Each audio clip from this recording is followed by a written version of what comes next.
for this episode, we're going to tackle about appreciating the arts of architecture. So first, let's discuss what is architecture. This is a combination of the architect's art and engineer's skill. It needs engineering skills in translating the creative thought of the designer or architect. It is an art, though the basic justification for its conception is not solely to express creative thinking. A building is constructed to answer some purpose. People in different ages and cultures have distinct needs. These needs have resulted to various architectural designs. The Greek, for instance, are familiar with their three kinds of columns, namely Ionic, Doric, and Corinthians, while the Romans are familiar with their arc and building covered by a dome. Filipinos are identified by their nipa hut and bahay na bato. There are different concepts of designing. Frank Lloyd Wright is known with his site and structure. For Frank Lloyd Wright, the place where a structure is to be put up should be considered first. He does not like too much paint. For him, a structure must appear to be a part of the earth, that it seems to be a portion of the land that simply springs up. Another is the concept of Mr. Sullivan, which turned into a dictum, the known form follows function. Sullivan's work was guided by the adage that form follows function, a praise for which he became known. He believed in looking at the purpose of a building before devising an architectural form for it, and ensuring that usage was reflected in both the structure and the decoration. Speaking of creativity, our task as audience of art is to find out the aesthetic side of architecture and not its practical utilities. Appreciation is more meaningful if one who appreciates puts his hands into what the artists are handling. We will not only see the idea of the artist, we will try to create a similar idea. Once the idea is created, we will translate it into something visual. This was how designers began their career. They sat and looked around. Then a holistic understanding of the space was developed.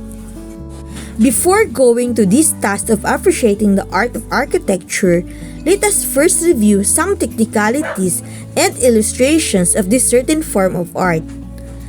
Here are the following illustrations of the three Greek columns and some pictures of finished architectural works. First, we have the Corinthian columns. These are the most ornate, slender, and sleek of the three Greek orders. They are distinguished by a decorative bell-shaped capital with bullets, two rows of acanthus leaves, and an elaborate cornice. In many instances, the column is fluted.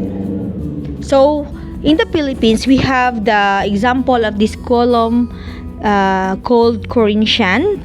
It is the National Museum in Intramuros, Manila. So, it is the example of Corinthian column. Okay, next, the Ionic column. It is one of the three column style builders used in ancient Greece, and the Ionic order is one of the 5 classical orders of architecture. More slender and more ornate than the masculine Doric style. An Ionic column has scroll-shaped ornaments on the capital, which sits at the top of the column shaft. So here in the Philippines, we have adopted this Ionic column, yung ating Manila Central Post Office, na makikita din natin ito sa Intramuros District, Manila. Okay? So next, we have also the Doric style columns. These were typically placed close together, often without bases, with concave curves sculpted into the shafts. Doric column capitals were plain with a rounded section at the bottom, called the echinus, and a square at the top, called abacus. So, here in the Philippines, we have this example, a portion of Manila Central Post Office. And also, isa ding example dito ay yung Casa de Manila. So, makikita natin doon yung Doric architectural design. The main difference between Doric, Ionic, and Corinthian is the features of their columns. Doric columns are massive and plain, while Ionic columns are more slender and ornate. Corinthian columns, on the other hand, are similar to Ionic columns in base, column, and entablature, but have distinctive ornate capitals. Example naman ng Roman architectural design is yung the Roman Pantheon. So you can observe the dome that is the most distinctive characteristic of the Roman architecture, while the Greeks are known for their columns. So yan yung pagkakaiba ng Roman at saka ng Greeks architectural design. Futurism and architectural has something to do with the success of technology. The form of the building has a figure of something connected with the future, and that future is suggestive to technology. It is getting far away from the past, so that to examine the futurist design, one will find a feature that belongs to the fantastic. In Japan, there is an architectural design known by the Japanese as Metabolism, and it is designed by architect Kurokawa Kisho in 1972. It is an apartment that is made of capsules that look like boxes, which are individual units. In each box, there is a circle at the center. It is their window.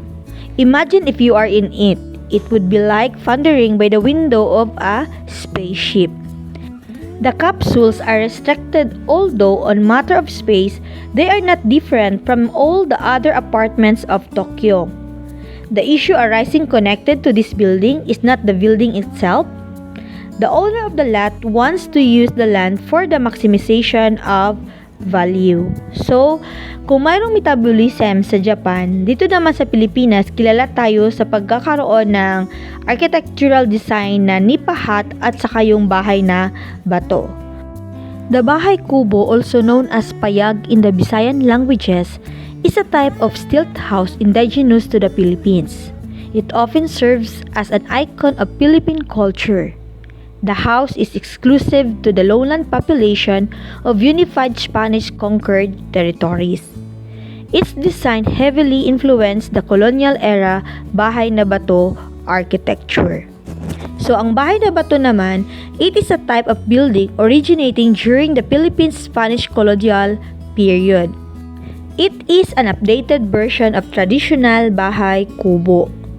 Its design has evolved through the ages, but still maintains the bahay kubo's architectural principle, which is adapted to the tropical climate, stormy season, and earthquake-prone environment of the whole archipelago of the Philippines, and fuses it with the influence of Spanish colonizers and Chinese traders.